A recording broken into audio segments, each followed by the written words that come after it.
Welcome back to Wizard Supercoach. I am still sick, so I apologise if I sound like Kelly Underwood still, but it's got me stuck in the house, so I've got a bit of extra time on my hands and thought I'd make a video, something a little bit different to what I normally do. I'm going to talk about some players that aren't really getting talked about, and maybe a few to avoid as well. You see a lot of other YouTubers and experts in the Herald Sun and stuff talk about fantasy relevant players. Well, if you want to win, you have to consider every player to be fantasy relevant. And this should be more helpful to those who had a disastrous round one and are coming from a long way back like me and need to take a few gambles and try and get an edge on the pack. I'm not saying to pick these players, but they're definitely worth talking about, I think. So, get into that. And we'll start with Brennan Cox. So, some people are talking about him, obviously averaging 142. I don't think he can sustain that, obviously. But with Fremantle's bullshit game plan, they're just chipping it around in the back line. So, he and Luke Ryan are probably going to go 100 plus if this continues.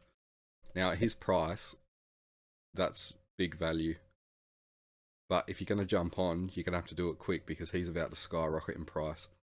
And the appealing thing with him is that Fremantle have played relatively shit teams so far.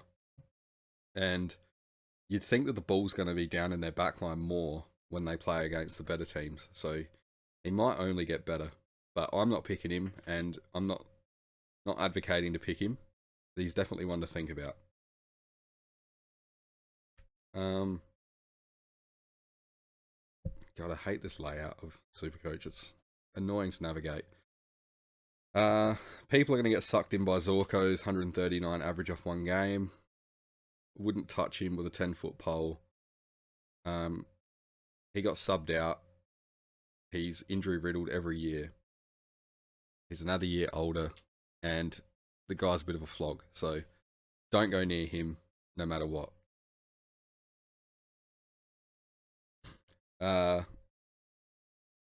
We've gone past him. Pendlebury, he's really flying under the radar, averaging 124.5. And that's, as you can see, he got 120, so that's not just coming off one game. Collingwood look like the best team in the league right now by quite a long way. So I think he's going to continue to average 100 plus. Age doesn't seem to matter to this guy. Collingwood's just dominant, so yeah. He doesn't look like the rest of the Collingwood players either. The midfielders especially kind of seem like they just get the ball forward, but Pendlebury's the class in there. Good disposal efficiency. So it sets him apart a bit, and because of his age, he's not getting tagged or anything anymore, so he's free to just rack it up. But again, I'm not picking him because at that age, it's too much of a risk. But for his price, if you really wanted to go a point of difference, he's not a bad shout at all. The guy's Supercoach royalty. Now, Satterfield, I'm not going to talk about him, even though he's in 4.8% of teams. I think he's going to be in a lot come this week, maybe even mine. That break even is just too hard to ignore, so easy money there. But I'm going to reserve judgment on him until he plays a decent team, because what they've played so far are not good teams at all. Joel Amadi, he might suck some in with 122, and at his price, you got to remember that game is going to be in his price cycle only for 1 week. And he got subbed out.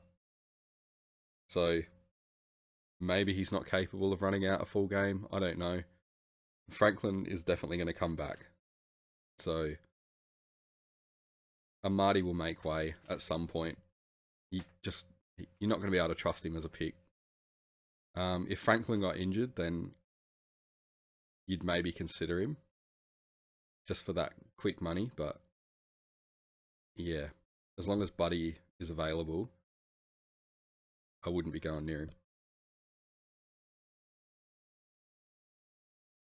And his teammate, Dame Rampy, he's sure to suck a few in. He, admittedly, he's looking okay. Like, the role's not too bad. It looks like it's changed since last year. They're looking to give him the ball a bit more. Jake Lloyd as well, he has had a bit of a resurgence, 2 tons in a row. So something different going on at Sydney in the back line there.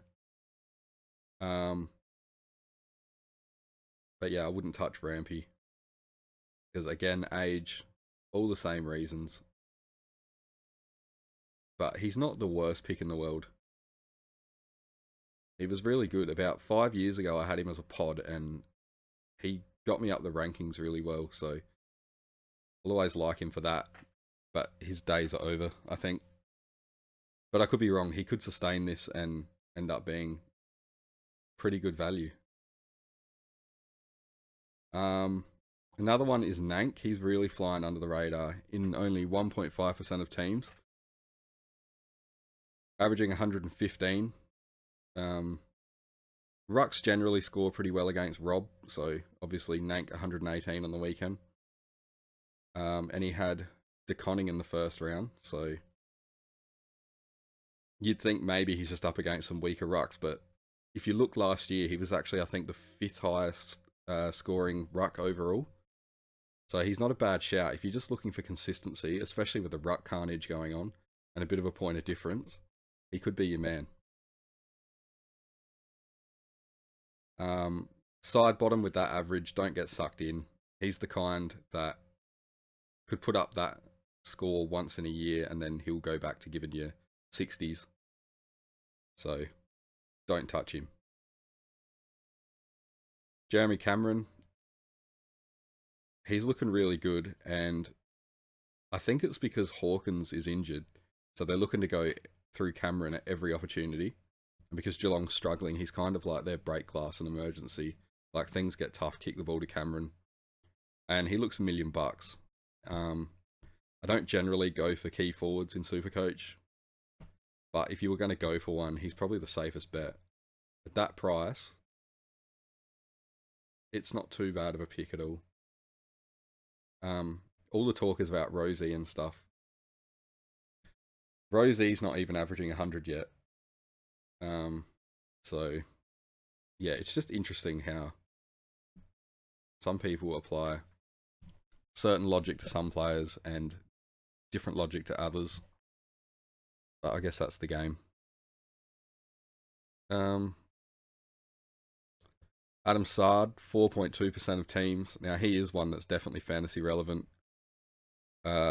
He's just carried on where he left off last year. He could be one of the reasons why Doherty isn't scoring so well.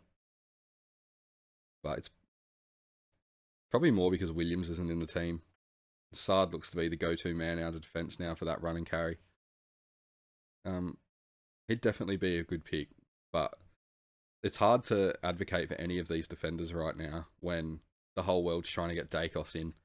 And if you watched him on the weekend, you can see why. But yeah, these are just an alternative. I don't see why you would pick Sard for 567 if you've got the money to get Dacos at 502. And same for the next guy, Redmond, 510 grand, 2.3% of teams. Essendon obviously looking at him to come out of defence. I think that's affecting Ridley, who I didn't pick for that reason. There's just too many guys back there, too many mouths to feed. But yeah, Redmond looks a solid pick. Pretty much what was expected of him in the pre-season. But again, you're not going to go him when you got Dacos absolutely oinking. So yeah, only go for him if you want a pod, I think.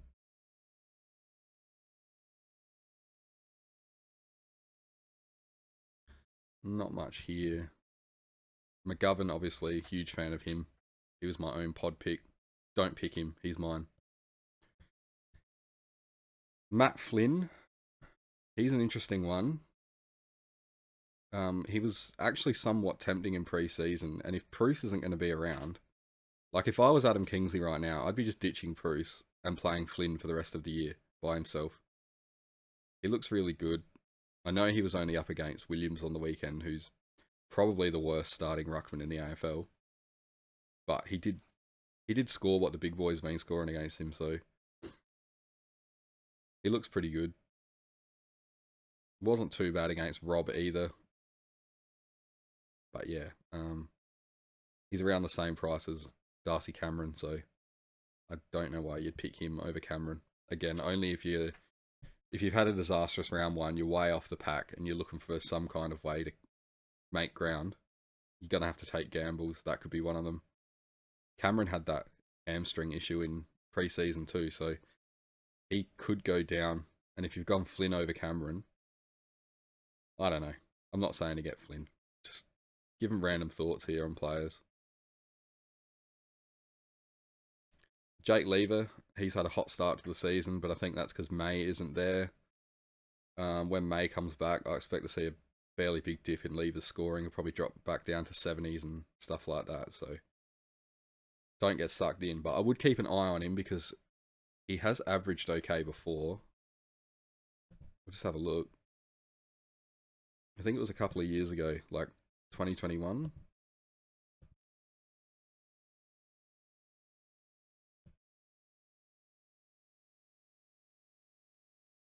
Yeah, so he's averaged 90. Not not the best. But yeah, if May was to stay out, he'd be one to look at.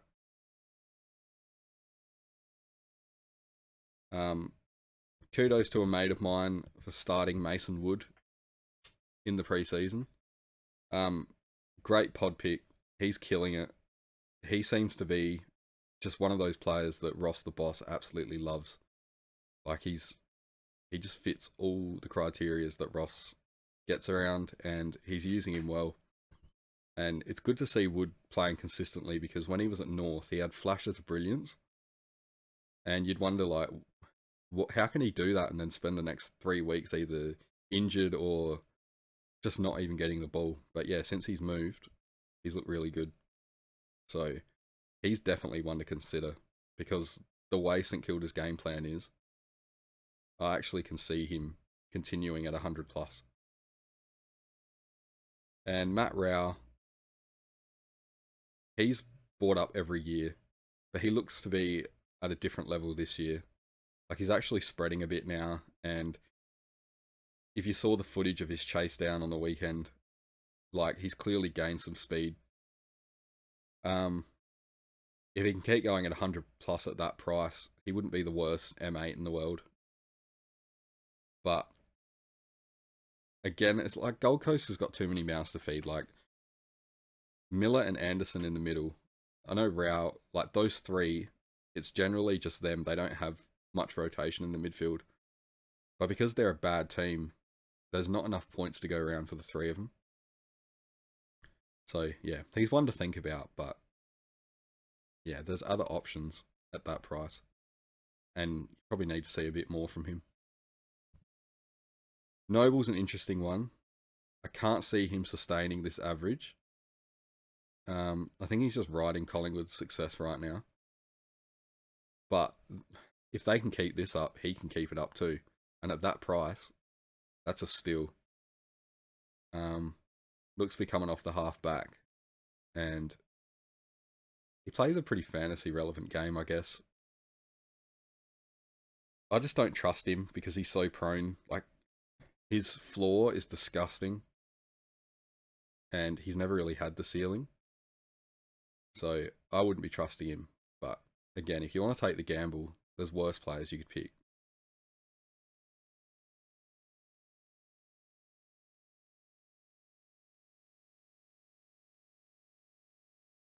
But yeah, Jake Lloyd again.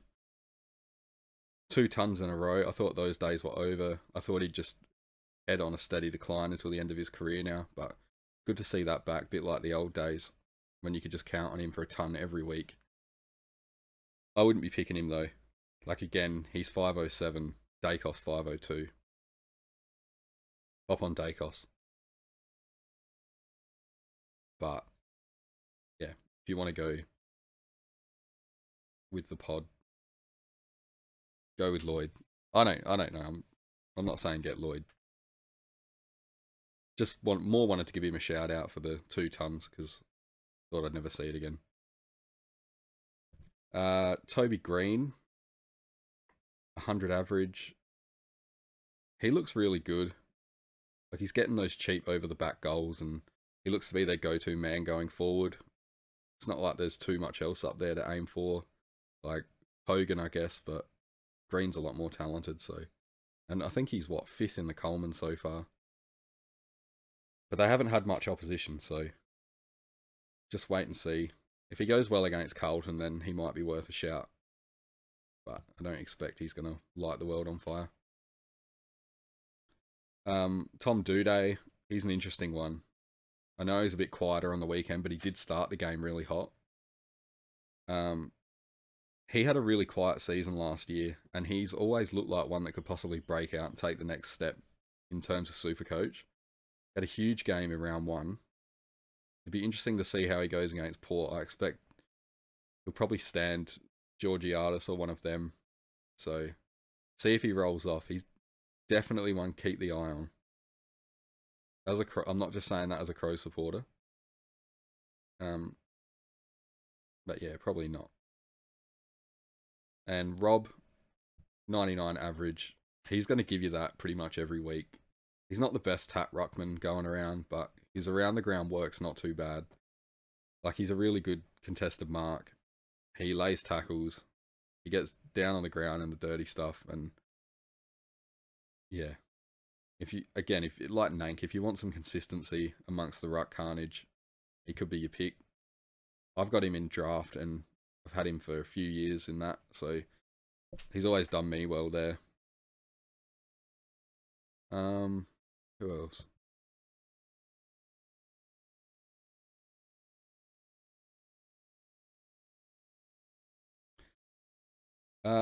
Crozier, 96 from one game. Probably a bit higher than what I expected. He was initially in my team until he wasn't named in round 1. He could be a popular swap for Jones for some people this week. Like, I think that he's easily best 22, but Bevo doesn't seem to agree. Bevo just has strange ideas. He's honestly the worst coach with Supercoach, and now I think he's losing the players and it's becoming a problem, like in real life. So yeah, Crozier looks a good pick, but you just can't trust Bevo. So I'm not going there, not yet anyway.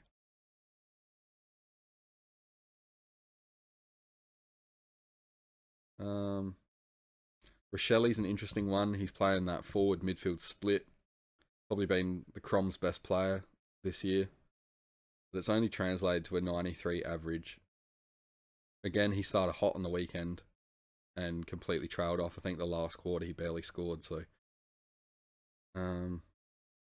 he may be one for next year when he starts to get more midfield time and a bit bigger tank. But definitely one to keep an eye on. At that price, if he could continue his average, he's going to make you money.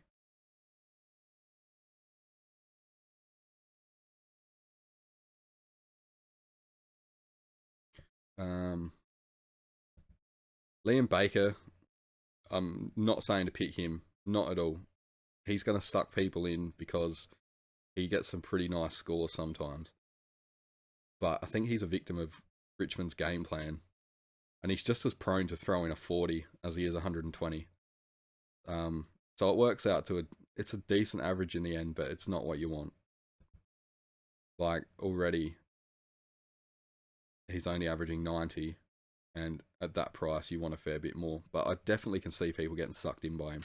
Like, when he's good, he's good.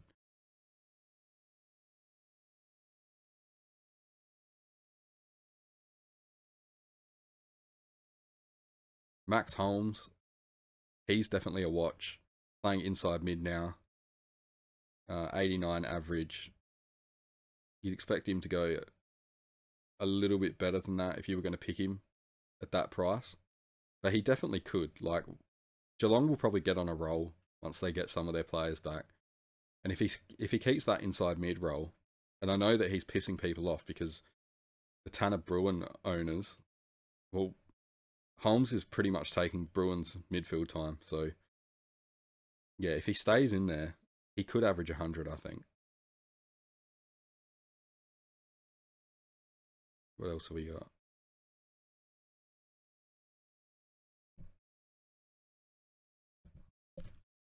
Ed Richards. He was in my team all preseason, and I backed out at the last second. One, because I was influenced by others, but two, because I just do not trust Bevo at all. Seeing Caleb Daniel down there and Crozier and Bailey Dale, again, too many mouths to feed. Bevo loves the old Bevo salad, and I was kind of regretting it after round one, but then seeing Bevo play Richards up forward in round two, I think not picking him was definitely justified, so made me feel a lot better. Jack Buckley, he's definitely flying under the radar. 87 average, nothing to write home about really. But at 205k, if he can keep that up, he's going to make you a ton of cash. So I'm somewhat looking at him now myself. It's kind of like between him and Crozier around that price. But I think Buckley has better job security. He kind of plays like that third key defender role, I think, from watching. Like, I've only just started taking notice of him this year. But yeah, if he keeps up that average, or even if he averages 80, like, he's going to make you a ton of cash. So keep your eye on him. And if you're going to get him, it's probably going to have to be this week because he's about to jump in price.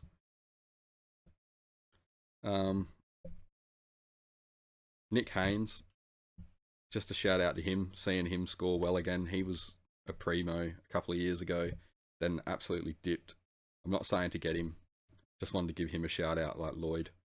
It's good to see him back again. Although against the Crom, I didn't like it when he was grabbing at his groin like he'd been shot and then just casually goes back and slots one from 50. Real important goal at the end. But that's just the bias coming out of me.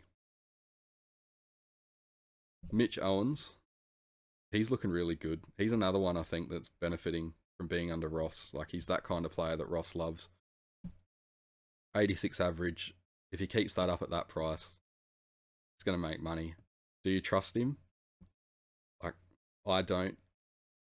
Not with that role. But who knows? Under Ross, like, any of these St Kilda players could completely transform.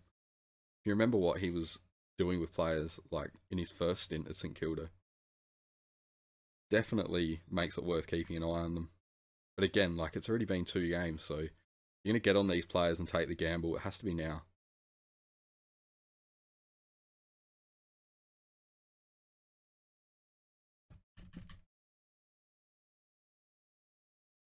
Braden Campbell.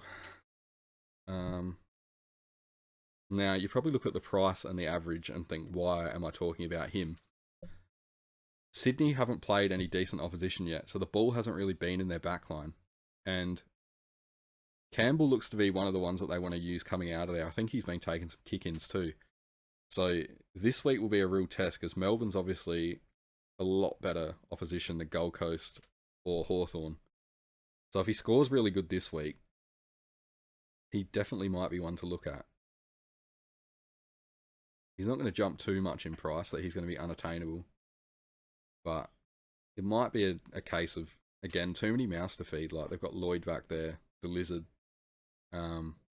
Rampy's obviously picked it up. So I don't see why they'd go Campbell when they've got all those guys. But yeah, he's an interesting one. Maybe for next year. And then I was only going to do players above 80 average. Otherwise I'd be here all day. Just quickly, the last one. Brodie Grundy. People are going to jump on him because Gawn's out of the team. I'm going to say it's a trap and don't do it. Like, if you saw in the Brisbane game, Gawn was out for literally the whole game. Like, he went down in the first couple of minutes. Grundy didn't look good at all. His body doesn't look right. As good as, like, Grundy has been together, or Gaundy, or whatever you want to call them, I was really excited about that, and together they look amazing. But Grundy by himself, his body looks cooked. I suspect that Collingwood know that his body is cooked, and that's why they were trying to push him out, because he doesn't look like a player that's going to see out that length of contract. And he's just, I don't know, like his game's just not translating to Supercoach scoring anymore. He used to be a king. But yeah, I don't know. He could very well prove me wrong. Like players of that quality, they prove people wrong all the time. But I'm not seeing it. So if you want my advice, don't pick him. So yeah, I hope you got something out of this video. As I said, they're just players that people aren't really talking about. And I thought I'd give them a bit of airtime, something different. As I said, I'm sick, so I got time to kill. Yeah. So have you got something out of it? Good. If not, good. I guess thanks for watching, and I'll see you next time. See ya.